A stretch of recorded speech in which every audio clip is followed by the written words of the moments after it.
Hello, viewers. Welcome to Platform Live once again. And today we'll be talking about a different topic altogether with a different personality with us. And we're going to hit in the mortgage market and the situation and the way forwards today. And we have quite a veteran with us, Megan Roper with us, who would be taking us through and have a journey about the entire situation that's prevailing, the nitty-gritties of it, and going forward, the industry looks and behavior. So please welcome Megan Roper, the mortgage agent, to the show. Hi, Megan. How are Hi. you? Good, thanks. How are you? Thanks for Yeah. having me on. Thanks, Megan. Thanks so much for being, allowing some time for us on this platform. No problem. Welcome to my house. We're all working from home now, right? Yeah, absolutely. Thanks, Megan. As we were talking, off the studio, that we'll just have kind of a friendly discussion about a couple of issues regarding mortgage, the market, and the effect that we already have, and the days that we're going to face soon. So, Megan, you are quite a veteran, and you have experienced the market, the Toronto market in particular, for a long Yes. time, and you know what the trade is. So certainly, I just want to have a very quick view from your side. I mean, how do you assess the impact of this pandemic in this market? Well, I can honestly say, because it's obviously affected me and my family personally as well, is that there's stages. So coincidentally, when this first came around and COVID started, the Bank of Canada had just met. So, quarterly, the Bank of Canada meets to assess, the overall, national economy. They met. Obviously, it was in a decline. They dropped rates and took measures. Then basically did that again 2 weeks later, and that was a big shock. That's something that normally would never happen. Normally, we're very consistent and steady in our economy. But it's a good fail safe, and I'm glad that the government took measures to be able to do this. Now, what we really found was the effect of our business is that we were having to field conversations with people who were concerned about their mortgage payments and mortgage deferrals. So, it was as if we were just about to start the spring market, which is very busy, lots of buying and selling, lots of people refinancing their mortgages. And now all of a sudden the conversation has turned to, how do I default my mortgage payment? And so, there's a lot of concern. And obviously, from a mortgage agent standpoint, our concern was making sure that everybody was able to reach their lender, have the information that they needed. But what I took away from that period of time was that people don't normally, let's say you're in a 5-year fixed mortgage, people wouldn't normally need to call their lender or call and make a change to their mortgage. So all of a sudden we had thousands and thousands of people trying to call, let's say, TD Bank or Scotiabank. So they were just infiltrated with requests. And basically, it was a lot for the lenders to handle, and they had to there was definitely an adjustment period. I think that has definitely slowed down. So people are, as time go by, we're humans, we're adaptable, we're kind of getting used to a situation. Obviously, that's not very encouraging for the future, but what was happened in the last 2 weeks, since about the end of May, last week in May, is that the economy, as it slowly opens back up, is turning around. So hopefully then there'll be more stability in people's incomes, less concern on how they're making those mortgage payments. And then therefore, we can kind of go back to what the new phrase, the new normal.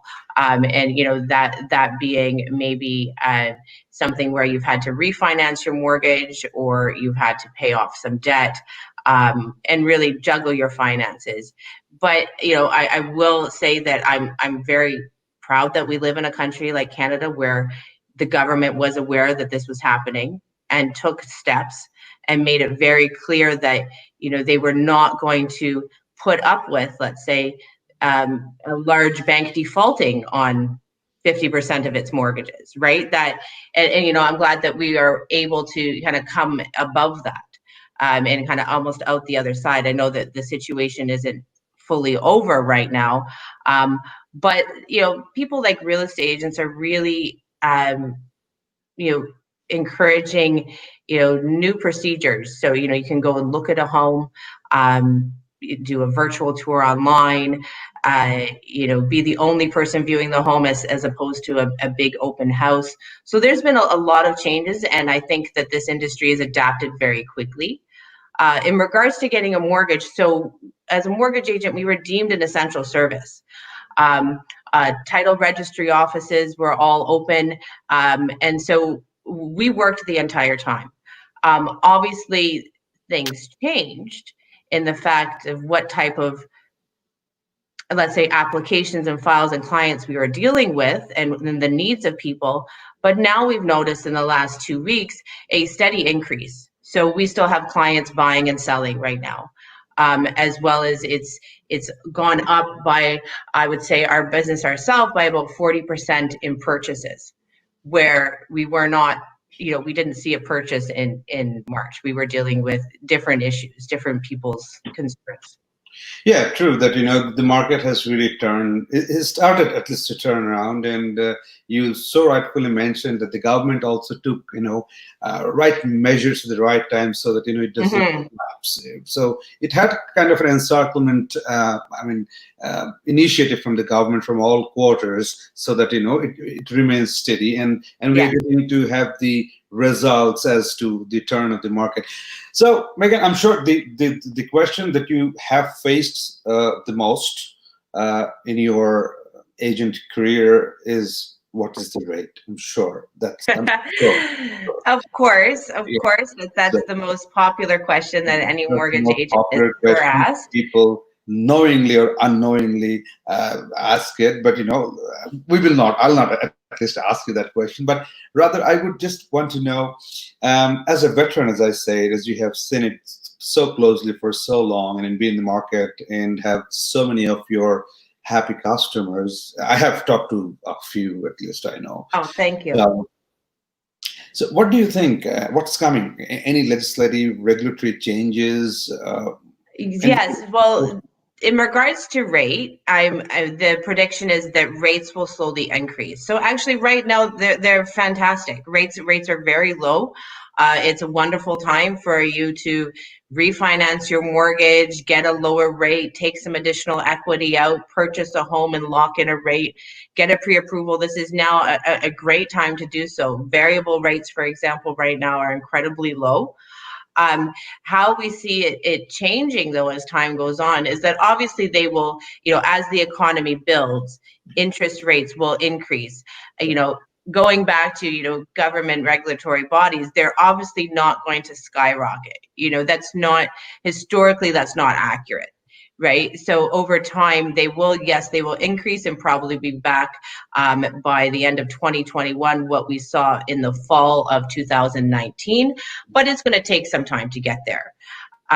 In regards to any regulatory changes that are happening, CMHC, which is the largest title insurer for all of Canada, as of July 1st, has made some changes, and about 10 days ago announced that they would be changing the qualifications. So CMHC is called Canadian Housing and Mortgage Corporation, and what they are basically an insurance body that allows you to put down 5%, 10%, anything under a 20% down payment.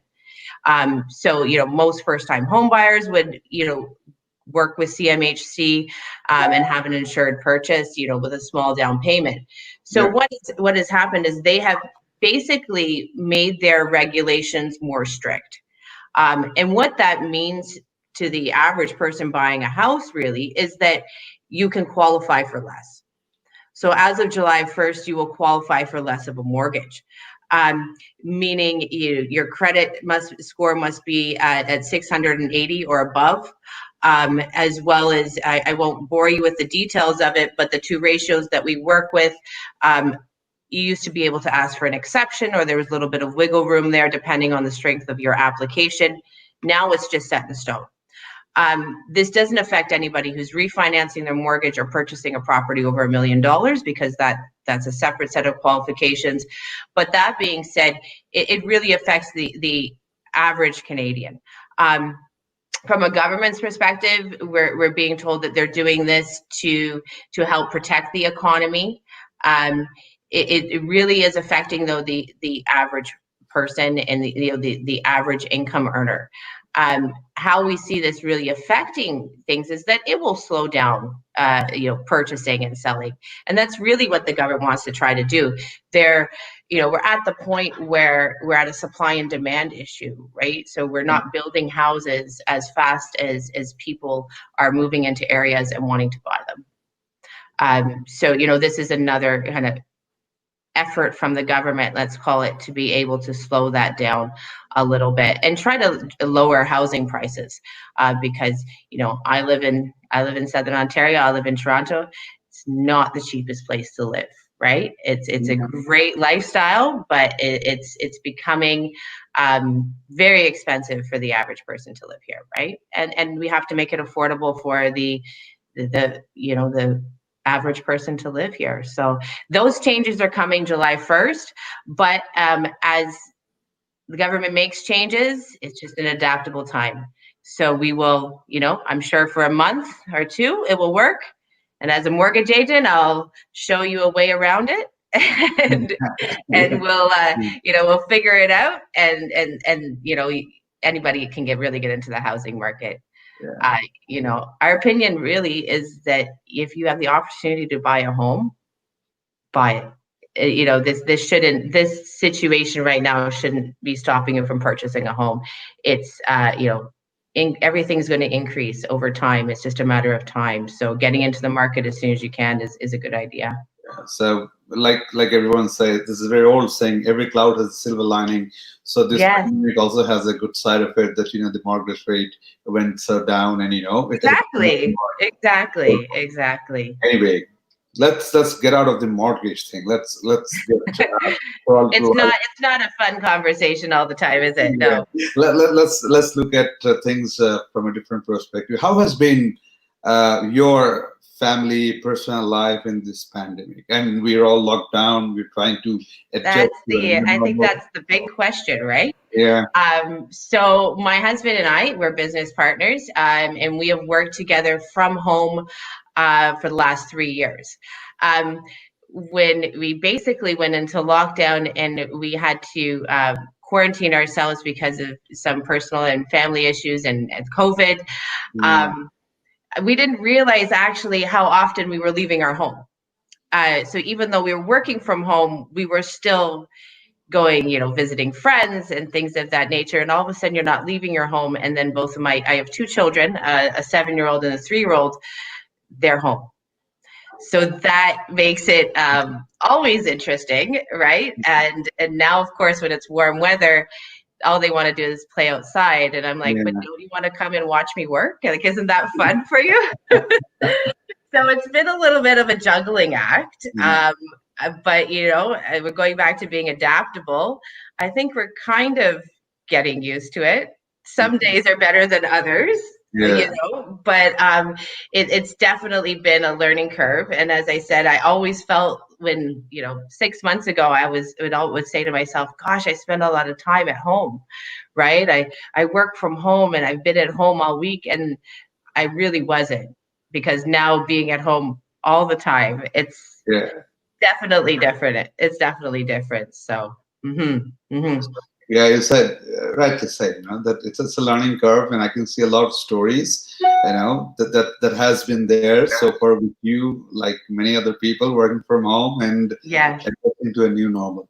Well, getting back to what we were discussing, we have a couple of questions. Maybe we'll take it later. Just the questions that I personally had before the show, because usually, viewers send questions when they see that we're having a particular discussion. I want to pick one question from there. A lot of people who don't have a house at this point, home, or whatever, they're the first-time buyers. So they had this question. I mean, the suggestions from your end for them, because they don't know much about it. They have just Mhm. started exploring the market, looking at different houses, financial options, the mortgage thing and all. So, what would be your, suggestions, tips, whatever for? Sure, yeah, of course. So as a mortgage agent, we get many different phone calls and communications a day. One thing that I want to say is that it's never, each situation is always different. One thing that I think that makes my job exciting, even as you were saying, sometimes the information is a little bit dry to some people, is that we're working with humans, right? And everybody's situation is completely different. Even if we all qualify for the same bank, you have a different job, you spend your time differently, you spend your money differently, we all have different debts. So really it's seeing how you qualify, and to be able to do so, we have, a quick conversation. I say quick conversation, but sometimes when you talk and you're talking about the person's life and their income and what their dreams are, and let's say home ownership, then it becomes a longer conversation. So that's entirely up to you. Or I send you a link and you fill in an application online, and I follow it up with a 5-minute phone call. Once we really figured that out, it's also, one thing I always ask is, almost, what's your goal in doing this? What do you is your goal to buy, $1 million house and to live in the suburbs? Or is it, that you want to buy a condo in downtown Toronto, or you want to move out of the city and you want to have a farm? The reason why I ask that is that these are all very specific ways of qualifying you. And so knowing that is one of the first steps, I think. The second is how much money are you really willing to put towards a down payment? As a first-time home buyer, you're able to put down a minimum down payment, and it goes back to the CMHC conversation we were having earlier. So if you're purchasing a property under 499,999, then you would be able to put down a 5% down payment. Anything above that, you would need to put down the remainder in a 10%. So meaning from that 500 to just under $1 million, you would need to make that up in a 10%. So really looking at your asset and seeing how much money you have for a down payment and what's reasonable for you.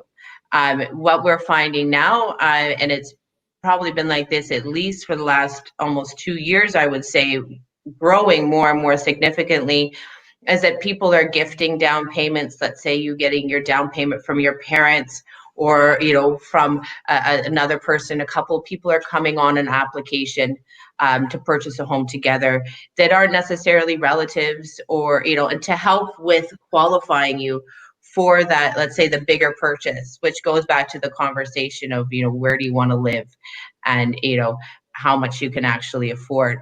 One thing that I like to tell people too is that just because you can qualify for a mortgage, let's say of $500,000, do you want to pay the costs associated with that $500,000 mortgage, right? So maybe in your mind you had, well, I only want to pay $1,500 a month. Well, then maybe that doesn't equate a $700,000 purchase.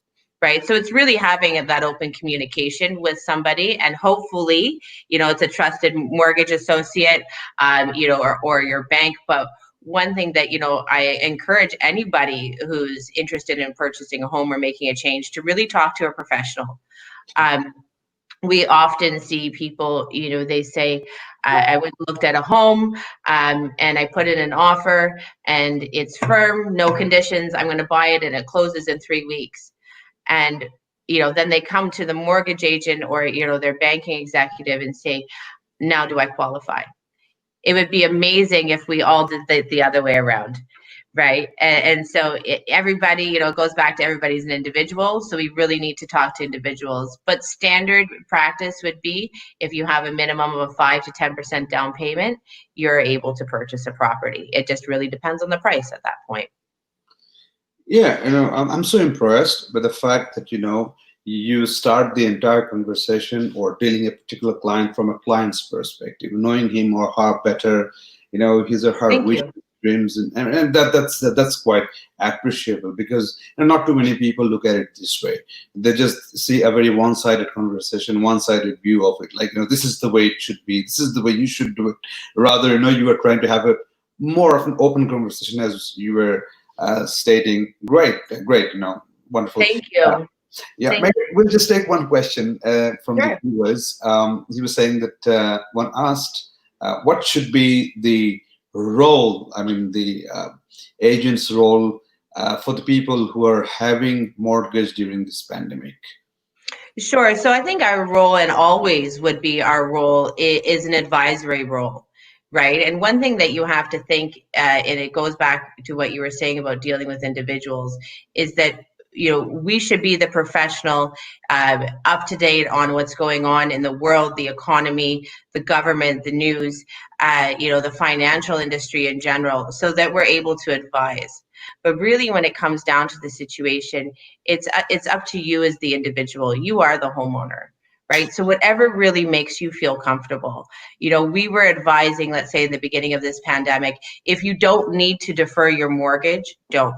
But if you as the client said, you know what, I want to defer my mortgage, you had the right to do so, right? So we should be able to give professional advice, but it really comes down to the client doing what they feel is right, and then really communicating with the mortgage agent, and the mortgage agent following what the client would like to do. We are really just advisors, right? And it is steering you in the correct direction, and hopefully giving you options that you normally wouldn't had, which is, I think, the benefit to a mortgage agent or a mortgage broker would be that we have many options that, let's say, your standard bank would not have. When you walk into an RBC or a TD Bank, let's say, they offer you what the products that they have.